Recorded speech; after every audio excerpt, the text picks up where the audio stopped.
오늘은 여호수아가 남긴 모범, 여호수아가 남긴 모범이라는 제목으로 말씀을 선고합니다. 이제 오늘이 여호수아서 마지막 교훈을 받는 말씀입니다.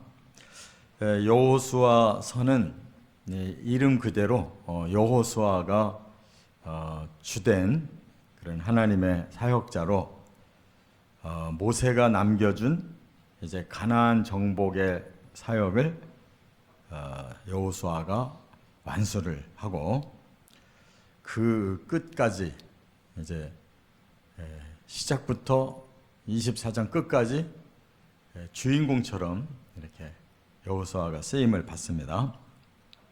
그래서 그가 해야 할 사명, 가나안을 정복하고 12지파에게 땅을 다 분배해주고, 그리고 마지막 교훈, 유언, 언약 갱신 다 시키고, 그리고 마지막 그가 이제 죽었는데 그 모범이 그 후대까지 남았다는 거예요. 그러니까 한 사람만 훌륭해도 그 시대뿐만 아니라 그 후대까지도 선한 영향력이 내려간다는 거. 그래서 이제 우리가 필요로 하는 사람은 바로 이런 여호수아 같은 사람이에요. 자신을 드러내기보다는 그냥 하나님의 뜻만 그냥 조용하게 잘 감당하는 사람, 자기를 드러내지 않으면서도 하나님 일 잘 하게 하는 사람, 그런 사람이 훌륭한 사람이에요. 이와 같은 훌륭한 모범을 이제 그가 남기고 110살에 죽었다 그랬어요. 그러니까 가나안 땅에 정복하고 들어가서 한 10여 년 정도 이렇게 편안하게 살다가 마감한 거예요. 그렇게 오래 사는 것도 아닙니다. 그러니까 너무 오래 사는 것도 별로 이렇게 좋은 건 아닌 것 같아요. 사람은 늙어서 이제 자신의 그 능력을 발휘하기가 좀 한계가 왔다 그러면 이제 가는 게 좋을 것 같아요. 한계가 왔는데도 계속 그냥 오래만 살으려고 그러면 남은 인생은 참 힘듭니다. 저도 목회를 하면서 연세가 많으신 이제 성도들은 그냥 몸을 가누지 못하고 정신도 흐리고 그 상태로 오랫동안 계시면 얼마나 힘들겠어요. 그러니까 우리가 정신이 있을 때 하나님 앞에 이제 저 할 일 다 했습니다. 이제 하나님이 너무 마지막 큰 고통 당하지 않고 하나님 불러주시면 감사하겠습니다. 이런 삶을 사는 게 참 좋을 것 같아요. 자, 오늘 세 가지 남긴 모범이 있어요. 첫째, 29절 30절에 보면 자신의 사명을 완수했다. 이런 말을 듣기도 쉬운 게 아니에요. 자신이 해야 될 일 완수하고 갔다는 거예요. 그게 바로 서두에 말씀드린 대로 여호수아는 모세가 하던 일을 이어받아서 이제 가나안 땅을 정복하고 하나님이 언약하셨던 이 가나안 땅을 너희에게 주게 하신 말씀대로 12지파에게 제비 뽑게 하고 하나님 뜻대로 12지파가 다 땅을 받아서 평안하게 살게 했다는 겁니다. 이렇게 우리가 정말 이 땅에 사는 동안 해야 될 일이 뭐냐? 하나님이 내게 주신 사명이 뭘까? 나는 어떤 일을 하고 하나님이 오라고 할까? 이거를 잘 생각해 봐야 돼요. 근데 이제 다 늙어서 돌아보니까 하나님이 나에게 원하신 게 이게 아닌 것 같은데 내가 헛짓하고 있었구나. 그러고 죽음을 기다리려면 얼마나 서글프겠어요. 하나님이 나를 불러서 이런저런 일을 하게 하시고 이제는 내 마음 후련할 정도로 다 최선을 다해서 일을 했구나. 이런 마음에 하나님 앞에 책임을 이제 다 했다는 후련한 마음이 남아 있어야 된다 그 말이에요. 그래서 그는 할 일 다 하고 어디에 무덤을 썼냐면 딥낫 세라라고 하는 곳에서 이제 안장이 돼요. 그런데 이 딥낫 세라라고 하는 곳은 에브라임 지파 중에서도 산지에 있어요. 그러니까 말하자면 제일 정복하기가 힘든 난코스예요. 그런데 그 딥낫 세라를 여호수아가 지도자인데도 불구하고 자기가 받은 그 에브라임 지파 안에 제일 힘든 산지인 딥낫 세라를 공격해서 정복해가지고 그가 분깃으로 받아요. 그리고 죽어서 그곳에 장사가 돼요. 그러니까 얼마나 모범적인 사람이에요. 또 한 사람 모범적인 사람이 유다 지파 갈렙이 있잖아요. 갈렙도 유다 지파에서 분깃을 받는데 산지면서 가장 고대 도시였던 그 헤브론, 거기가 제일 중요한 땅인데 아직 정복을 못했어요. 그때 여호수아에게 나와서 제 나이가 85세인데 아직 건강합니다. 저 산지에 헤브론을 저한테 허락해 주시면 제가 가서 정복하고 거기 살겠습니다. 그래서 유다 지파에서는 갈렙이라는 사람이 그렇게 모범적으로 헤브론을 정복해서 그 조상 아브라함 부부, 이삭 부부, 야곱 부부가 그 헤브론에 그 장사가 됐잖아요. 그 땅을 정복하고 자기도 그 헤브론에서 사는 그런 모범보인 것처럼 지금 에브라임 지파인 그리고 전 이스라엘의 영도자가 된 여호수아도 그렇게 마지막 자기 분깃을 정복을 해서 가장 어려운 곳을 정복해서 사명을 마감하고 그곳에 안장됐다. 얼마나 멋있어요.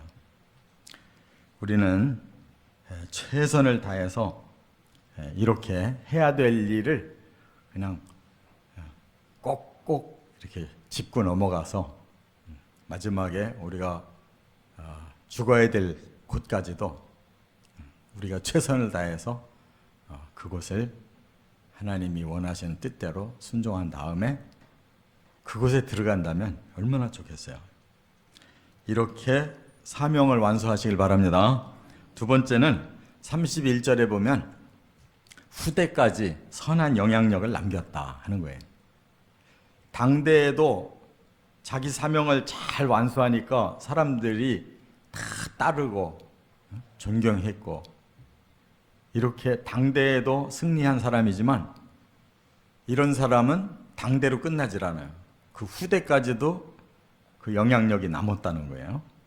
여기 31절에 이렇게 말씀했어요. 이스라엘이 여호수아가 사는 날 동안과 여호수아 뒤에 생존한 장로들 곧 여호와께서 이스라엘을 위하여 행하신 모든 일을 아는 자들이 사는 날 동안 여호와를 섬겼더라.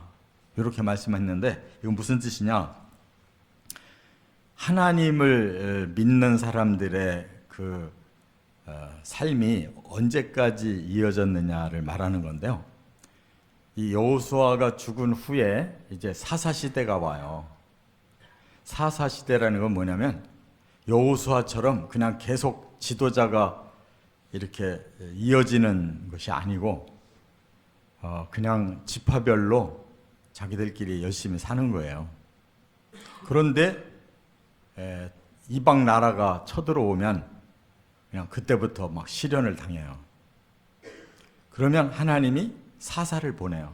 특별한 그런 그 영웅이 한 번씩 와서 다시 이스라엘을 구출하고 또 평안하게 살고 이런 과정이 약 300년 동안 사사 시대가 있습니다. 그런데 여호수아 이후에 지도자가 없다가 그렇게 사사들이 가끔 한 번씩 나타나서 구원시켜주는 그 시대는 하나님을 잘 안 믿는 시대예요.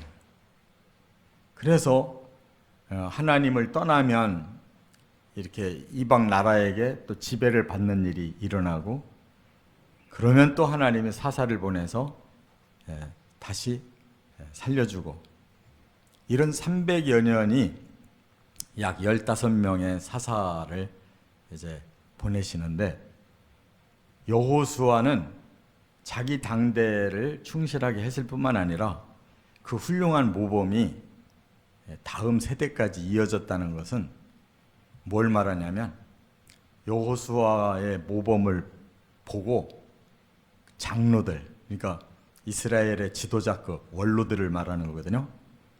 이 여호수아를 보고 배운 사람들, 그 사람들이 이제 여호수아가 죽은 후에 장로들이 다스렸을 거 아니에요, 원로들이. 그런데 그들은 여호수아에게 배운 대로 살았어요. 그러니까 장로들이, 여호수아를 보고 배운 장로들이 살아있는 동안까지는 여호와 잘 섬겼다는 뜻이에요. 그러니까 여호수아의 그 훌륭한 믿음과 모범이 자기 죽은 후에도 자기가 가르쳐준 그 장로들이 그 후에 죽을 때까지 그 영향력이 계속 거기까지 갔다는 것은 정말 너무나 아름다운 모습이잖아요.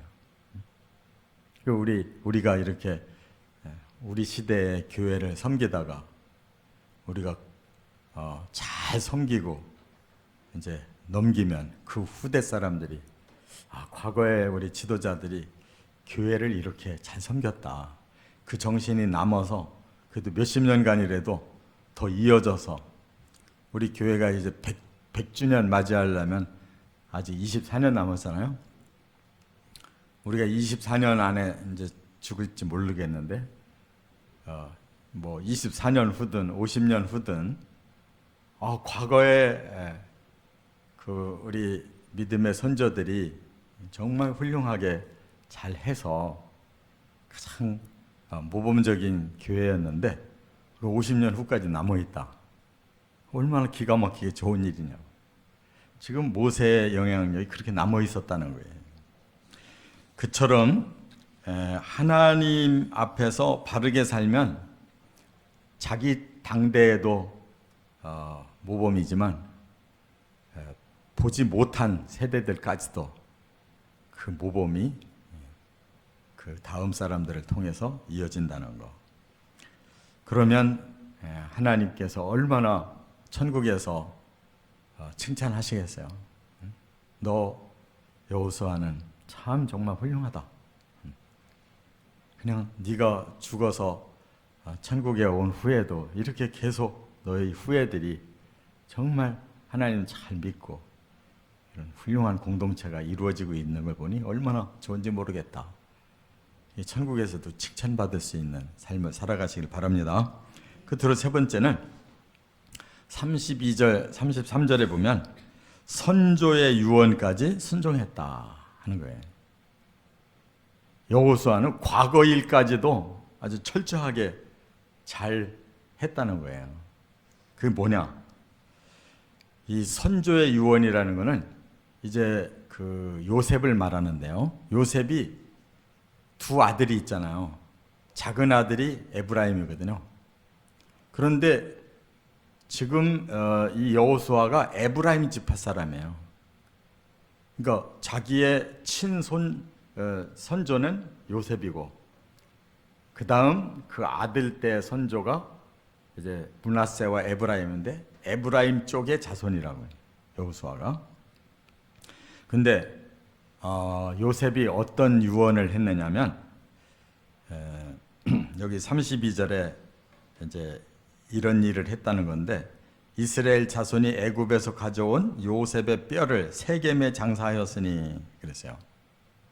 지금 세겜에 모여서 마지막 그 여호수아의 유언과 또 언약 갱신을 했었다고 그랬잖아요. 세겜에서. 그 세겜이 에브라임 지파의 중앙에 있어요. 그런데 요셉의 뼈를 출애굽할 때 가지고 나왔어요. 그랬다가 지금 이 세겜에서 안장을 했다는 거예요. 그럼 이게 무슨 일이냐? 요셉이 유언했어요. 창세기에 보면 자기 자손들한테 내가 여기서 죽더라도 나중에 우리 자손들이 출애굽할 때가 올 거다. 그래서 가나안으로 돌아갈 거다. 다 알고 있어요. 왜? 그렇게 아브라함에게 언약한 것이 쭉 내려오고 있었으니까 우리는 언젠가는 가나안 땅 간다. 그런데 그것을 그 자손들이 그대로 실천해서 출애굽할 때 그 요셉의 뼈를 다 가지고 그 애굽을 하고 출애굽을 하고 광야 40년을 살고 가나안 땅에 정복 시대를 거쳐서 바로 에브라임 지파 안에 세겜 땅이 있는데 그 세겜에다가 안장을 했어요. 그러면 에브라임 요셉이 자기 자식이 에브라임이니까 당연히 그 후손이 모시는데 어떻게 세겜에서 안장을 했을까? 여기 비밀이 있어요. 그 뭐냐? 창세기에 들어가 보면 요셉이 인생의 변곡점이 와요. 그게 어디였었느냐? 형들이 세겜에서 양떼들을 치고 있을 때 아버지가 너 형들한테 좀 갔다 와라 그랬어요. 그래서 요셉이 형들을 찾아간 곳이 세겜인데 거기서 형들의 음모로 죽을 뻔하다가 이스마엘 상인들한테 팔아먹었어요. 그래서 거기서 애굽으로 끌려가서 종살이부터 시작한 거란 말이에요. 세겜이. 그러니까 요셉에게는 굉장히 인생의 변곡점이 세겜인 거예요. 그냥 하나님이 섭리하셔서 에브라임 지파를 세겜이 있는 땅을 주셨어요. 다 아시고. 그랬더니 요셉이 유언을 하니까 결국 그 세겜 땅에 묻혀요. 명예롭게. 하나님이 쓰시려고 세겜에서는 고난의 시작이었지만 그가 애굽의 총리가 돼서 나라를 구하고 자기 백성들을 민족 만드는데 공헌을 했더니 자기를 뼈를 가져가라고 예언한 대로 결국 세겜에다가 그 후손들이 안장해 줬다 이거예요. 그러니까 얼마나 멋있어요.